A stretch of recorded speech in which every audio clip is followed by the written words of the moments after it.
سیستەمی پەرلەمانی ئەو سیستەمەی کە ویستی چوارلایەنی سیاسی بوو جگە لە پارتی دیموکراتی کوردستان بۆ شێوازی حکومڕانی لە هەرێمی کوردستان کە هەر خودی پارتی لە پێناو سەرنەکەوتنی ئەو ویستە بە ناچاری پەرلەمانی داخست. ئێستا پارتی دەیەوێت خۆی بە ڕێکەوتن و مەرامی حزبی سیستەمی حکومڕانی بکاتە پەرلەمانی و سەرۆکی هەرێم لە ناو پەرلەمانەوە هەڵبژێرێت بە بڕوای سکرتێری پێشووی پەرلەمان ئەوەی بە ڕێکەوتنی سیاسی نێوان چەند لایەنێک لە ئارادایە سیستەمی پەرلەمانی نییە بەڵکو ڕێخستنەوە و دابەشکردنەوەی پۆستەکانە لە نێوان یەک حزبدا و سیستەمی پەرلەمانیش بنەمایەکی نەگۆڕی هەیە کە ناکرێت بە ڕێکەوتنی حزبی گۆڕانی بەسەردا بێت. داخوازی ئێمە خەباتی پەرلەمانی ئێمە لە ساڵانی ڕابردووە بۆ سیستەمی پەرلەمانی داخوازێک بە بۆ وڵاتێکی مؤسساتی و دەسەڵاتەکان دابەش ببن بەسەر ئەو مؤسساتانەیە و سیستەمی پەرلەمانی پێمان وایە گونجاو بۆ هەرێمی کوردستان.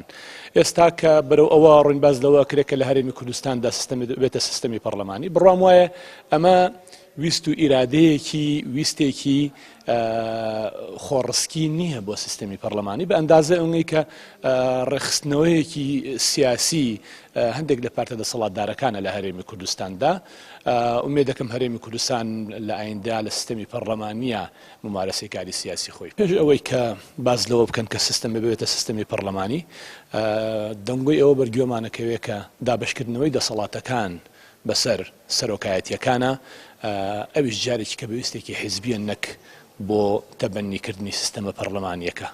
بۆیە بڕوام وایە ئەگەر سیستەمی پەرلەمانیش لە هەرێمی کوردستاندا بەرقەرار ببێ جۆرێکە بێ لە سیستەمی پەرلەمانی کە نمونونەکانی لە ناوچەکە و جیهاندا کەم بێ لە ڕووی نەرێنیەوە نەک ئەرێنی. بەپێی زانیاریەکان ئەوەی ڕوون و ئاشکرایە پارتی دەیەوێت لە پێش ڕاستپاردنی مەسرور بارزانی بۆ پێکێنانی حکوومەت دەستەی سەرۆکایەتی پەرلەمان هەڵبژێرێت و پۆستی سەرۆکی هەرێم کارا بکاتەوە و نێچیروان بارزانی لە پەرلەمانەوە بکرێتە سەرۆکی هەرێم بێ ئەوەی جارێکی تر دابەشکردنی دەسەڵاتەکان ڕوون و دیار بێت. پەرلەمانتارێکیش دەڵێت تا ئەو کاتەی کابینەی نۆیەم پێک نەیەت ناتوانرێ پۆستی سەرۆکی هەرێم کارا بکرێتەوە و دەژڵێت سەرۆکی هەرێم لە سیستەمی پەرلەمانیدا پۆستێکی تەشریفاتیە و دەسەڵاتەکان لای حکوومەت و پەرلەمانە.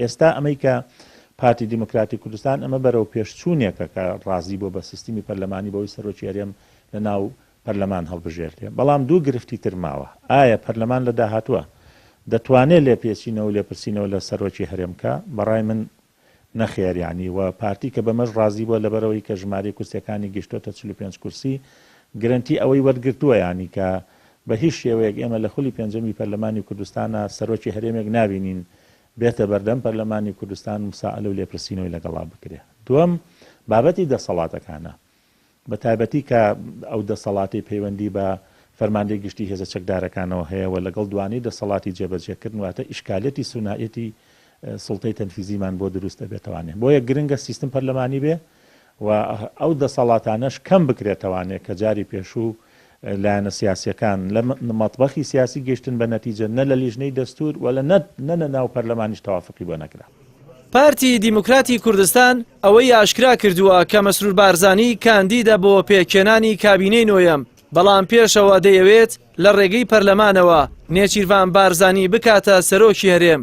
گەرچی ئەوەش دەبێتە بەشێک لە ڕێکەوتنی سیاسی لە دانوستانەکانی لەگەڵ لایەنەکاندا بەڵام پێ ناچێت نێچیروان بارزانیش پۆستی سەرۆکی هەرێمی وەک پۆستێکی تەشریفاتی قبول بێت.